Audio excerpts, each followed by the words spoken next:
quelles sont les 7 erreurs qui ébranlent notre confiance en nous. Bienvenue, vous êtes au cœur d'une série de 10 vidéos pour reprendre son pouvoir personnel. Effectivement, reprendre son pouvoir personnel, comment ne pas évoquer la confiance en soi? Mal français, mal mondial peut-être, mal de l'être humain. Et pour cause, finalement, nous ne faisons pas ce qu'il faut pour avoir confiance en nous.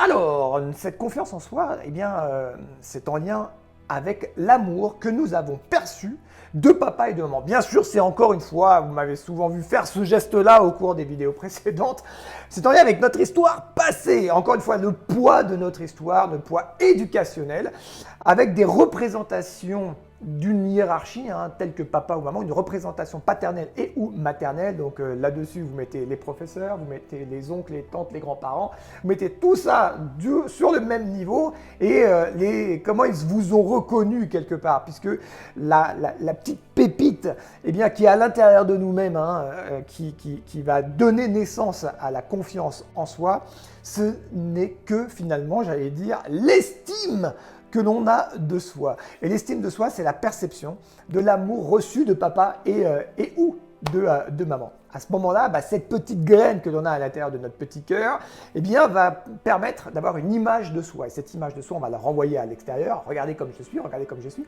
Et les autres, en fait, vont nous reconnaître, ou ne pas nous reconnaître. Et c'est ça l'histoire de cette confiance en soi. C'est la manière dont les autres vont nous reconnaître ou pas nous reconnaître.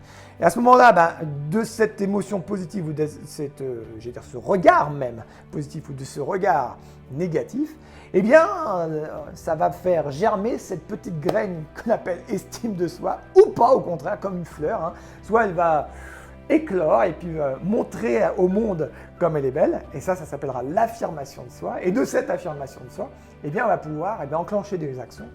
Et donc se dépasser, ce qu'on appelle le dépassement de soi. Voici un peu les 5 grandes étapes que je viens de vous détailler sur l'histoire de la confiance en soi, en sachant que la problématique, c'est la racine, c'est-à-dire notre histoire encore une fois. Alors maintenant, ok, ça vient de l'histoire passée, puis maintenant je suis un adulte ou une adulte, et comment je fais finalement pour pouvoir augmenter cette fameuse confiance en moi? Donc première piste que je vous ai donnée en introduction, c'est pas la confiance qu'il faut travailler, en tout cas c'est la piste que je vous donne, c'est plutôt l'estime. On a comme une espèce de vase, vous voyez ça comme un vase vide, dans lequel il faut remplir.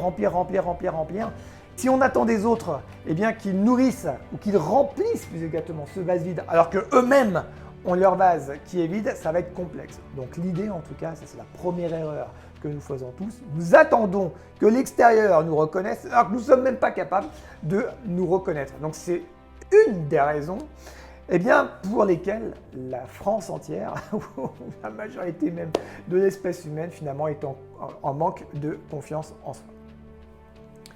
La deuxième grande erreur, c'est que en général, nous voyons la confiance comme une espèce d'arrogance. J'allais dire comme une espèce on juge énormément les gens qui manifestent et qui montrent qu'ils ont confiance en eux. Donc dans un pays comme le nôtre, où il est bon, d'être bon ton, j'allais dire, d'être en échec, parce que quand on est en échec, on est reconnu par tout le monde, donc on reçoit une forme d'amour, et cette forme d'amour-là nous empêche finalement d'avoir confiance, puisque à force, ça nous tire vers le bas. Donc, comment voulez-vous augmenter votre confiance en soi si vous êtes avec des personnes qui valorisent à chaque fois finalement l'échec dans lequel nous sommes inscrits? La troisième erreur que nous faisons avec l'histoire de la confiance, c'est que nous imaginons qu'il suffit de comprendre avec notre cerveau cognitif que la confiance sera acquise dès lors que l'on comprend. L'erreur, la troisième, donc, c'est parce que nous ignorons ou ne faisons pas l'effort de connecter à la sensation corporelle. L'estime et surtout la confiance, c'est pas une pilule que l'on prend, c'est une sensation physique. Ça veut dire quoi? Il faut avoir la faculté de se connecter à son corps et donc à se connecter à ses émotions. Et nous savons bien aujourd'hui, dans l'handicap que ça crée, d'être en résonance avec ses propres émotions, notamment dans le milieu très professionnel, n'est-ce pas? D'être en connexion avec ses émotions, on dissocie les émotions. Donc vous imaginez que L'émotion, la confiance, c'est une émotion. Or, on nous oblige, quelque part, à ne pas nous connecter à nos émotions lorsqu'on est dans le milieu professionnel. Et au parallèle de ça, on nous demande d'avoir confiance. Donc là, il y a un grand paradoxe, notamment au niveau du système. Il ne comprend pas comment avoir plus de confiance avec uniquement la connexion synaptique. Quatrième erreur que nous faisons largement, c'est que nous imaginons qu'il suffit d'une fois pour, capitaliser sur notre confiance. Eh bien non, la confiance c'est un muscle, et un muscle, ça se muscle justement petit à petit. Comme si on avait un réceptacle vide dans lequel il fallait remplir, un peu comme l'homéopathie. Ça marche avec des petites gouttes. Et nous on imagine que dès lors qu'on se focalise plus exactement sur un événement gigantesque, j'ai couru le marathon en moins de 6 heures, on imagine que ça suffit. Non, c'est au quotidien que notre capacité à nous reconnaître, c'est-à-dire donc avoir confiance en nous, à nous aimer nous-mêmes, que ça se nourrit. Donc voilà, la grande erreur, c'est d'imaginer qu'il suffit d'une fois. Eh bien non, la confiance en soi, ça se nourrit chaque jour. L'autre grande erreur, c'est d'imaginer que nous devons avoir confiance, mais on oublie pourquoi. Nous n'avons en général pas de but précis dès lors qu'on veut avoir plus de confiance. Or, ça ne marche pas comme ça. Notre système nerveux ne marche pas comme ça. Si vous voulez acquérir de la confiance, il faut savoir pour quel objectif exactement vous souhaitez avoir plus de confiance en vous. La sixième erreur que nous faisons régulièrement concernant le manque de confiance en soi, c'est que nous avons une approche qui n'est pas du tout holistique. Ça rejoint un peu avec l'histoire de la sensation. C'est-à-dire qu'on imagine que ça marche que dans la tête et pas du tout dans le corps. Et de la même manière, on imagine que j'ai pas confiance en moi dans le travail, par exemple. On ne va pas aller chercher la confiance qu'on a dans d'autres catégories de vie.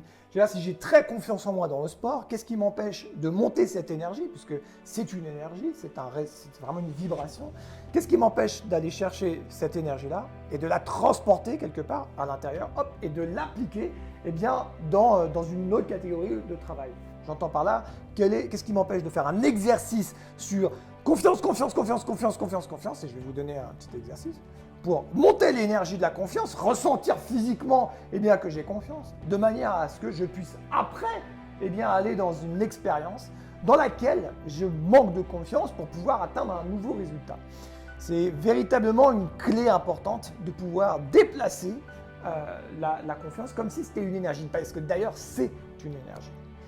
Et la dernière erreur que l'on fait en général, c'est que lorsqu'on se jette en disant ça va me donner plus confiance, le curseur n'est pas au bon endroit dans l'expérience qu'on a sélectionnée. Du coup, soit je me prends l'élastique, paf, dans l'œil, et qui fait que finalement, au lieu d'acquérir plus de confiance et d'estime, ça va avoir l'effet inverse. Je vais diminuer parce que je ne suis pas prêt. Je ne suis pas prêt dans cette expérience-là. J'ai mis la marche beaucoup trop haute et qui fait que forcément, comme j'avais un élan qui était un peu mitigé d'y aller, forcément si j'y vais à moitié, on dit en général que 1% de doute égale 100% d'erreur. On est dans cette logique-là. Dès lors que j'engage l'action, que je ne sais pas trop si j'ai confiance ou pas, vous pouvez être sûr, vous prenez le poteau. Et dans cette logique-là, c'est ça, cette erreur-là. Souvent, le curseur n'est pas au bon endroit dans l'expérience que l'on veut mettre en place pour acquérir plus de confiance en soi. Allez, chapitre extrêmement important, la confiance en soi. Je répète les trois grandes pistes pour augmenter notre confiance en soi. La numéro 1, c'est un muscle. La confiance est un muscle et ça s'entraîne. Tous les jours, petit fois souvent égale beaucoup. Rappelez-vous de cette formule magique. La deuxième piste véritablement qu'il faut acquérir, c'est que la confiance, c'est une sensation, c'est pas une compréhension. Donc, qui dit sensation physique dit émotion, la capacité à nous connecter à nos émotions. C'est un grand travail, mais à quel point bénéfique pour la suite de votre histoire et surtout la suite de récupérer votre pouvoir personnel.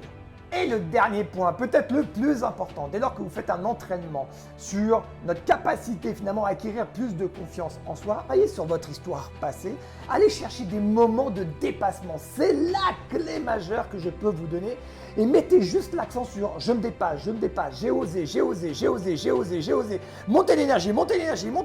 Et à ce moment-là, dès que vous avez plus d'énergie, wow, vous passez à l'action en mettant le bon curseur sur l'action que vous avez décidé justement de mettre l'énergie du dépassement pour acquérir de nouvelles compétences, de nouveaux comportements et encore plus de confiance en soi. Voilà ce que j'avais envie de partager avec vous dans cette 7e vidéo sur l'histoire de la confiance en soi. Je vous donne rendez-vous tout de suite pour la 8e, la 9e et la 10e et donc à tout de suite. Ciao, ciao.